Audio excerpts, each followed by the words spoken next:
الطفل عبد الرحمن بص لأبوه وهو داخل من باب البيت. كان الأب خلدون زعلان ومتضايق وسرحان لدرجة إنه ما خدش باله من ابنه عبد الرحمن اللي سلم عليه. خلع عبايته وفك حزام السيف من حوالين وسطه وقعد على الكنبة وهو بيتنهد. كان واضح عليه الحزن الشديد. عبد الرحمن ساب الكتاب اللي كان بيقرأ فيه وسأله: أبي، إيه اللي حصل؟ ليه راجع من قصر الحكم حزين كده؟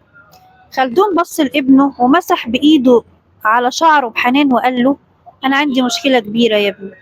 اللصوص سرقوا مخازن كبار التجار في سوق تونس، وأخدوا كتير قوي من الأموال والبضائع الثمينة، والتجار جم للسلطان أبي الحسن يشتكوه، فما كان منه إلا إنه طلب مني إني أقبض على اللصوص فورا، وإلا. عبد الرحمن قال له: وإلا إيه يا أبي؟ الأب رد: وإلا هيقلني من الوزارة وهيعين وزير تاني مكاني. عبد الرحمن قال له: وانت عملت ايه يا ابي؟ الاب قال وهو بيقوم وبيمشي بحيرة في انحاء الغرفة: ممكن اعمل ايه؟ مفيش اثر ولا دليل ولا شهود. بعت رجال شرطة كتير لكل مكان وفتشوا في كل ارجاء السوق، بس مفيش اي اثر. عبد الرحمن قال: خليني اساعدك يا ابي، هنخرج سوا ونشوف مكان السرقة ونسأل الناس من جديد، يمكن ننجح انا وانت في اللي الشرطة فشلت فيه. عبد الرحمن وقتها كان عنده 12 سنة، لكن الأب خلدون كان واثق في ذكائه لدرجة كبيرة. مش بس أبوه اللي كان بيعترف بذكائه، لكن كمان كل أساتذته في مسجد القبة. كان عبد الرحمن بيستوعب كل دروس الفقه والحديث، كان بيحب تاريخ الأمم والشعوب، وكان بيحفظ أصعب الدروس من مرة واحدة، وكان بيردد القصائد الطويلة بكل سهولة. عشان كده الأب وافق على الخروج معاه والذهاب لسوق تونس الكبير. في السوق عبد الرحمن اكتشف إن اللصوص شاطرين فعلا، فتحوا فتحة كبيرة في خلفية كل مخزن وسرقوا كل المخازن في ليلة واحدة بس. شالوا كل حاجة من غير ما يسيبوا أي أثر. عبد الرحمن سأل التجار والبائعين وحراس السوق، لكن مفيش حد فيهم شاف أي حاجة. الأب قال في يأس: مفيش أمل يا عبد الرحمن، مفيش دليل واحد يقودنا ليهم. اللصوص دول ما وقعوش في ولا غلطة، يلا يا ابني نرجع البيت. بس عبد الرحمن قال فجأة بعد ما طرقت على ذهنه فكرة: لكن إذا كنا فشلنا في التعرف على آثارهم في مكان السرقة، ليه يا أبي ما نحاولش نبحث عنهم في المكان اللي استخبوا فيه؟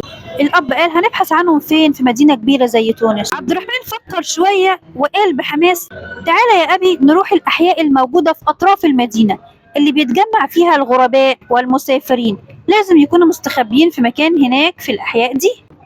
الأب خلدون ما كانش قدامه غير إنه يوافق على فكرة ابنه. كان لازم يحاول كل المحاولات عشان ما يفقدش منصبه في الوزارة وما يتقالش عنه إنه وزير فاشل. وخدوا ومشيوا لأبعد الأحياء في المدينة. الحي ده كان فقير جدا، بيوته مبنية من الحجر، وما بيسكنهوش غير الغرباء وأصحاب القوافل وبعض العمال الفقراء. عبد الرحمن وأبوه مشوا ساكتين، خايفين إن الفكرة دي كمان تفشل. كل البيوت متشابهة ومفيش حاجة تثير الشك. الأب قال بحزن: يلا يا عبد الرحمن، أنا تعبت، خلينا نرجع للبيت يا ابني. لكن عبد الرحمن فجأة شاور على واحد من البيوت وقال: بص يا أبي كده، بص قدام البيت ده. الأب ما شافش حاجة غريبة. قدام البيت كان في بعض القمامة وبعض الأطعمة. عبد الرحمن قال: البيت ده ما فيهوش واحدة ست. القمامة كتيرة قوي قدامه، لأن لو كان في أم أو زوجة كانت نظفتها فورا. الأب قال: ده مش سبب كافي. عبد الرحمن واصل استنتاجه وهو بيتأمل كومة القمامة اللي موجودة قدامه والفضلات اللي فيها. بص بص على بقايا الأطعمة، كمية كبيرة قوي، ده بيدل على إن سكان البيت كتير وما فيهوش أطفال. الأكل كله سمك، أشواك، عظام، والبحر يا أبي هايج اليومين دول، وسعر السمك المتوفر في السوق غالي جدا. مين في الحي الفقير ده هياكل سمك إلا إذا كان الأب قال بلهفة: إلا إذا كانوا لصوص. الأب كان مندهش من استنتاجات عبد الرحمن، وهي كانت منطقية ومعقولة، بس كان لازم يتأكد قبل ما يستدعي الشرطة. ذهبوا للبيت المقابل ودقوا الباب. خرجت ست عجوزة طلبوا منها مية. الأب وهو بيشرب المية، عبد الرحمن استغل الفرصة عشان يسألها وقال لها: يا أمي بيتك نظيف، انت ازاي طايقة جيرانك وهم سايبين الزبالة كده قدام البيت؟ العجوز قالت بضيق: اعمل ايه يا ابني، هم 5 أو 6 رجاله وانا ست لوحدي، وما بيخرجوش بالنهار خالص، دايما بيخرجوا بالليل بس، وفي عندهم ولد صغير بيجي يخدمهم من وقت للتاني.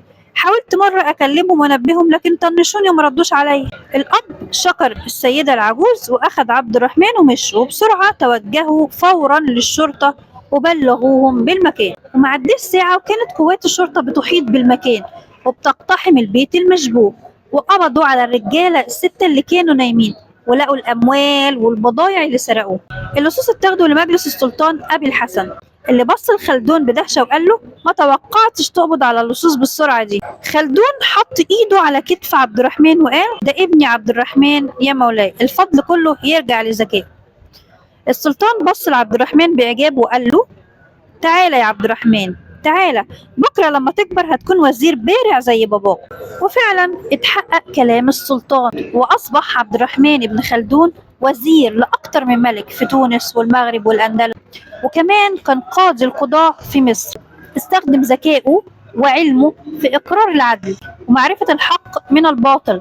درس تاريخ الأمم وحضارات العرب، وكتب كتابه المشهور قوي مقدمة ابن خلدون، وكتب تاريخ العرب والعالم كله، وكان من أعظم العقول في الحضارة العربية. كنت معاكم مروة بكر.